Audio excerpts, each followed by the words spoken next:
재개발, 재건축 사업에서 수익성을 앞세우면 공공성 문제로 서울시 심의에서 퇴짜를 맞는 경우가 많은데요. 이 때문에 사업도 한없이 늦어지게 됩니다. 사업 초기부터 공공이 함께 정비 계획을 수립한다면 이런 비효율이 줄어들까요? 눈여겨볼 사례가 있습니다. 박상학 기자의 보도입니다. 흑석 뉴타운 중에서도 현충원과 인접한 흑석 11구역, 최고 16층 25개 동 1,500가구가 넘는 아파트 단지로 탈바꿈할 예정입니다.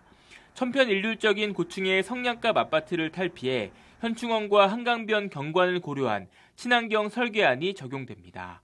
계획 수립부터 사업 시행 인가까지 1년 2개월, 통상 3년 가까이 걸리는 다른 재개발 구역들보다 절반이 넘는 시간을 아꼈습니다.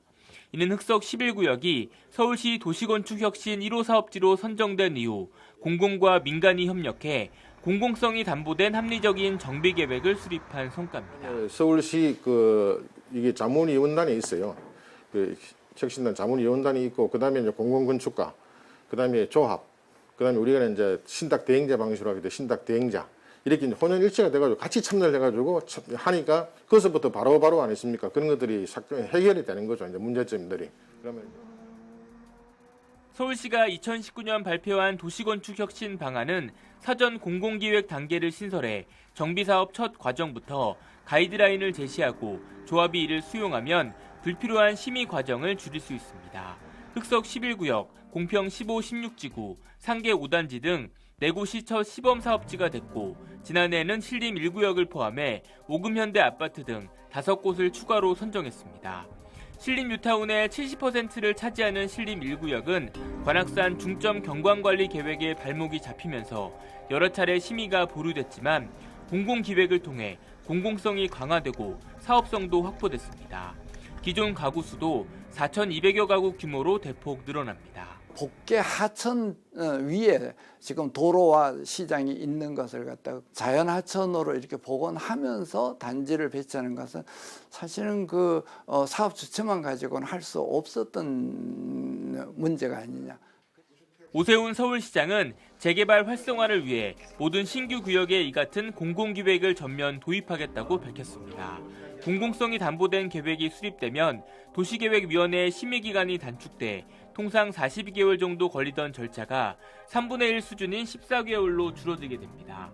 서울시는 앞으로 재개발뿐 아니라 민간 재건축에도 공공기획을 확대 적용하겠다는 계획인데 시장에선 외면받았던 공공재건축과는 분위기가 다릅니다. 공공의 역할을 단순히 컨설턴트로 한정하고 별다른 인센티브도 주지 않지만 그만큼의 반대 급부도 없는 조건입니다.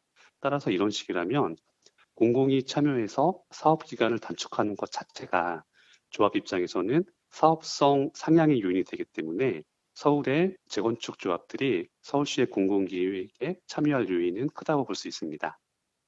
일각에서는 서울시가 민간 재개발 재건축 사업도 신속한 추진을 내세우면서 사업기간 단축과 인센티브가 주어지는 정부 주도 공공정비 사업에 장점이 떨어질 수 있다는 견해도 나옵니다. 선택지가 늘어난 만큼 일부 공공정비사업 후보지에선 사업 방식 재검토 움직임도 예상됩니다. 사업이 안 되니까 이것밖에 길이 없으니까 정부의 어떤 공공 재개발 또는 도시공공주택 복합 사업을 선택할 수밖에 없는 지역도 있을 텐데 그게 아니라 이렇게도 사업이 진행될 수 있다면 사실 소유자들 입장에서는 사업성이 괜찮은 곳 같은 경우에는 서울시 방식을 아마 선호할 것 같거든요. 어떤 방식이든 서울의 주택 공급 확대라는 목표는 같기 때문에 서울시의 공공기획과 정부의 공공정비 사업이 불필요한 경쟁 구도를 형성할 필요는 없다는 견해도 있습니다. 지역에 맞게 사업 유형별로 장단점이 있기 때문에 꼼꼼하게 대안을 살펴보고 선택하는 것이 중요해졌습니다. HCN 뉴스 박상학입니다.